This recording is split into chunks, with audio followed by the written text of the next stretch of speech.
Negar o desejo do sacerdote era negar o desejo dos deuses. Essa frase não soava como ameaça, soava como lei. Repetida em orações sussurradas, dita com voz calma, ensinada como verdade eterna. Primeiro vinham palavras doces, promessas de pureza e elevação.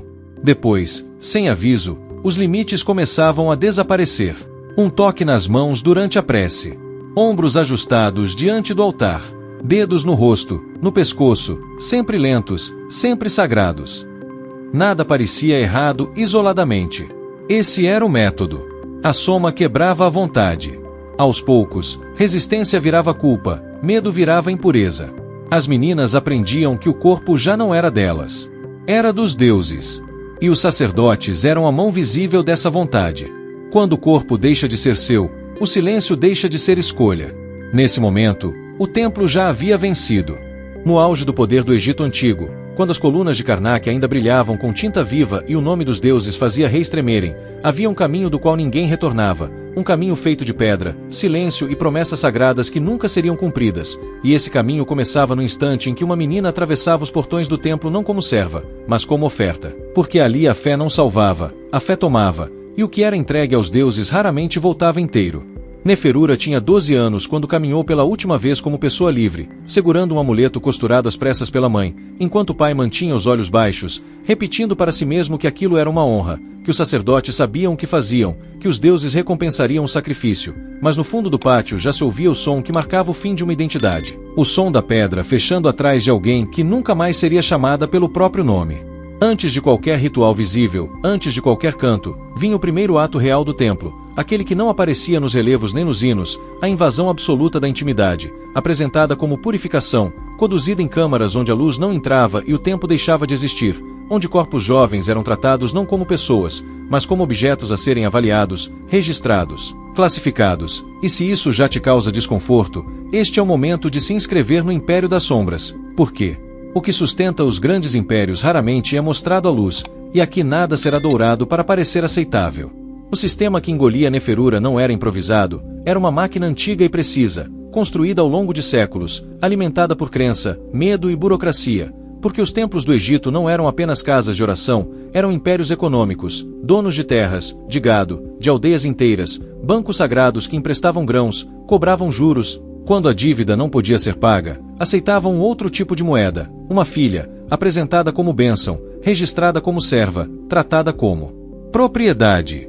Ao entrar, a menina não era acolhida, era transformada, primeiro no corpo, depois no nome, depois na mente, porque o templo entendia algo fundamental sobre controle: quem perde o nome perde o passado, quem perde o passado aceita qualquer futuro.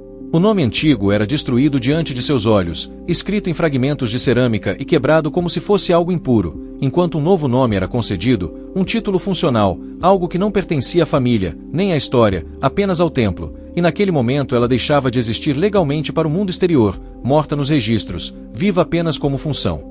Seguia-se o isolamento, pequenas células de pedra, portas baixas que forçavam o corpo a se curvar, silêncio absoluto, nenhum espelho, nenhuma conversa, nenhuma confirmação de si mesma, apenas cânticos ecoando pelos corredores, repetidos até que a mente se tornasse maleável, até que o pensamento próprio começasse a parecer pecado. Chamavam isso de instrução sagrada, mas o que ensinavam não eram apenas rituais, era obediência corporal, a ideia de que o corpo não pertence a quem o habita, pertence aos deuses, e que os sacerdotes eram a única ponte possível entre o humano e o divino, uma ponte que não podia ser recusada. Textos médicos da época falam de doenças misteriosas entre mulheres do templo, silêncios prolongados, convulsões, estados de ausência, tratados não como sinais de trauma, mas como falhas femininas a serem corrigidas com fumaça, orações e substâncias que confundiam a consciência, porque um corpo entorpecido resiste menos e uma mente fragmentada questiona menos. Quando a menina sobrevivia à fase inicial, quando já caminhava sem olhar ao redor, quando já respondia sem pensar, vinha a promoção ao que os registros chamavam de serviço interno, palavras suaves para algo que jamais foi descrito abertamente, porque o verdadeiro poder do templo vivia no segredo, nas câmaras onde apenas alguns entravam, onde tudo era feito sob o argumento final. Resistir a um sacerdote era resistir ao próprio Deus, e para uma mente moldada desde a infância a temer o julgamento eterno, essa ameaça era absoluta. Nada precisava ser explicado, nada precisava ser escrito, o silêncio protegia todos, menos quem sofria, e cada menina acreditava estar sozinha, acreditava que o que lhe acontecia era punição pessoal, nunca um sistema, nunca um padrão. Algumas não suportavam, desapareciam nos registros sob nomes como febre sagrada ou possessão, outras sobreviviam bastante para se tornarem parte da engrenagem, repetindo gestos, palavras, rituais, não por crueldade pessoal, mas porque a máquina não permitia escolha, e a obediência prolongada acaba parecendo fé. Houve também as que engravidaram, falhas estatísticas em um sistema que se dizia perfeito, removidas discretamente, elevadas nos textos, apagadas na realidade, seus filhos nunca reconhecidos, nunca nomeados, porque o templo não criava vínculos, apenas funções. Neferura não chegou à idade adulta, algo nela quebrou antes, não o corpo, mas a última camada de submissão, e quando tentou resistir, não com armas, mas com palavras proibidas, o templo respondeu da única forma que conhecia, transformando punição em ritual, morte em purificação, garantindo que nem o corpo tivesse destino, porque até depois do fim era preciso controlar a memória. E ainda assim, algo escapou, sempre escapa, porque nenhum sistema é perfeito. Algumas mulheres começaram a resistir do único modo possível, não com confrontos, mas com símbolos mínimos, um fio fora do padrão em um tecido, uma marca discreta atrás de uma coluna, palavras escondidas onde olhos sacerdotais jamais procuravam, frases simples, devastadoras, eu existi, eu lembro. Os deuses ficaram em silêncio. Séculos passaram, impérios ruíram, o deserto avançou, os templos perderam poder, mas não beleza, e hoje pessoas caminham por Karnak admirando colunas sem imaginar o que aconteceu abaixo delas, porque a história oficial prefere a grandiosidade à dor, mas fragmentos sobreviveram, papiros escurecidos, inscrições mínimas, ossos em câmaras seladas, evidências suficientes para revelar um padrão que não pertence apenas ao Egito, mas à humanidade, o uso da autoridade sagrada para justificar controle absoluto sobre corpos e mentes, a transformação da fé em ferramenta de dominação. Quando o poder dos sacerdotes começou a ruir, não foi por compaixão, foi por política, por disputas internas, por invasões estrangeiras, e as poucas que restaram foram libertadas para um mundo que já não as reconhecia, sem nomes, sem família, sem lugar, vítimas mesmo fora do templo, porque o apagamento não termina quando os portões se abrem. E é aqui que a história deixa de ser antiga e se torna incômoda, porque os nomes mudam, as roupas mudam, os deuses mudam, mas o mecanismo permanece, sempre que uma instituição se coloca acima do questionamento, sempre que o silêncio é tratado como virtude, sempre que a dor é chamada de necessária, algo de Karnak revive. As pedras lembram, mesmo quando fingimos não ouvir, e agora você ouviu, agora você sabe, e isso faz de você uma testemunha, queira ou não. Se essas vozes atravessaram o tempo e chegaram até você, não deixe que sejam enterradas de novo. Inscreva-se no Império das Sombras, porque aqui a história não serve para confortar, serve para revelar, e a memória é a última coisa que o poder nunca consegue destruir completamente. E quando pensamos que tudo termina com a queda dos templos, é aí que o eco mais perigoso começa. Porque a verdadeira herança daquele sistema não estava nas paredes, mas na normalização do silêncio. As mulheres que sobreviveram carregaram para fora do templo algo invisível, uma obediência internalizada, um medo sem rosto, a certeza de que falar traz punição e que sobreviver exige adaptação, e esse aprendizado atravessou gerações como uma sombra. Algumas tornaram-se esposas, outras servas, outras desapareceram nas margens das cidades, mas quase nenhuma conseguiu contar o que viveu, porque eles ensinaram desde cedo que a própria memória era impura, que lembrar era blasfêmia, que nomear a dor era desafiar os deuses. Os sacerdotes sabiam que o maior controle não era físico, era simbólico, era fazer a vítima duvidar da própria percepção, transformar abuso em ritual, violência em ordem, destruição em salvação. Esse era o verdadeiro mistério proibido do templo, nunca escrito, nunca ensinado abertamente, mas aplicado com precisão cirúrgica, a capacidade de quebrar alguém sem deixar marcas visíveis, de fazer com que a própria vítima defendesse o sistema que a consumia. Os papiros que chegaram até nós não gritam, não denunciam, eles sussurram em linguagem administrativa, listam oferendas, turnos, purificações, estados do corpo, como se estivessem falando de objetos e não de vidas, e é justamente essa frieza que revela o horror, porque não há ódio nas linhas, não há raiva, apenas rotina, e quando a crueldade se torna rotina, ela deixa de parecer monstruosa para quem a pratica. O templo funcionava porque todos tinham algo a perder, os sacerdotes o poder, os escribas a posição, as famílias o perdão das dívidas, e as meninas, tudo, absolutamente tudo, e por isso o sistema se manteve por séculos sem precisar ser questionado, porque questionar exigiria admitir que a base da ordem divina era construída sobre corpos silenciados.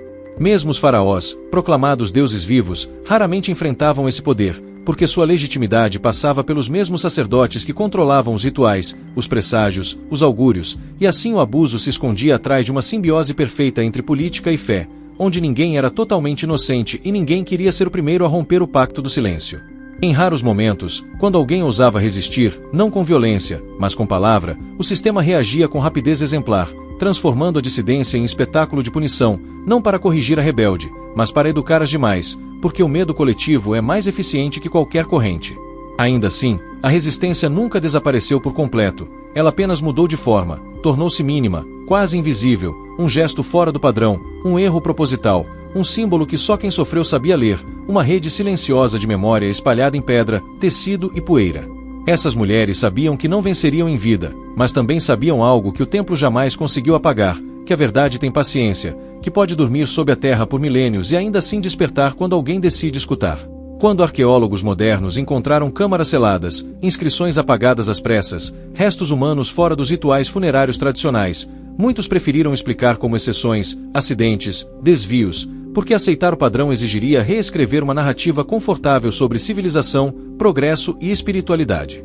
É mais fácil admirar colunas do que imaginar quem sangrou para mantê-las em pé. É mais fácil falar de deuses do que de meninas sem nome. Mas a história não é feita apenas do que celebramos, ela é feita do que escolhemos esquecer, e o esquecimento também é uma forma de violência. O que aconteceu em Karnak não pertence apenas ao Egito Antigo, pertence a qualquer tempo em que uma instituição se declara sagrada demais para ser questionada, em que o sofrimento é chamado de necessário, em que o silêncio é tratado como virtude moral. Sempre que alguém diz que a dor é parte do plano, que a obediência é prova de pureza, que questionar é pecado, algo daquele templo volta a respirar. Os deuses podem ter mudado de nome, as roupas podem ser outras, os rituais podem parecer mais limpos, mas a lógica é a mesma: controlar o corpo para dominar a mente para possuir a alma. E agora que você ouviu até aqui, não há neutralidade possível, porque conhecer essa história é carregar um peso, o peso de saber que a beleza que admiramos muitas vezes foi construída sobre a anulação de vidas inteiras. Você pode fechar este vídeo e seguir adiante como se nada tivesse acontecido, ou pode reconhecer que a memória também é um ato, que lembrar é uma forma de resistência contra sistemas que dependem do esquecimento para continuar existindo.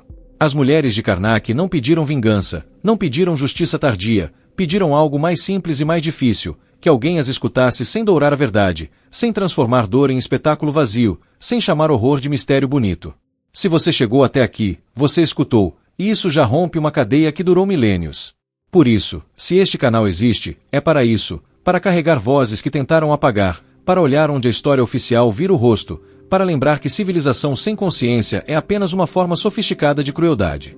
Inscreva-se no Império da Sombra se você entende que a memória é responsabilidade. Deixe seu comentário como testemunho de que você não desviou o olhar, porque enquanto alguém lembrar, enquanto alguém repetir essas histórias, o silêncio nunca vence completamente, e as pedras, finalmente, deixam de carregar sozinhas o peso daquilo que os homens fingiram não ver.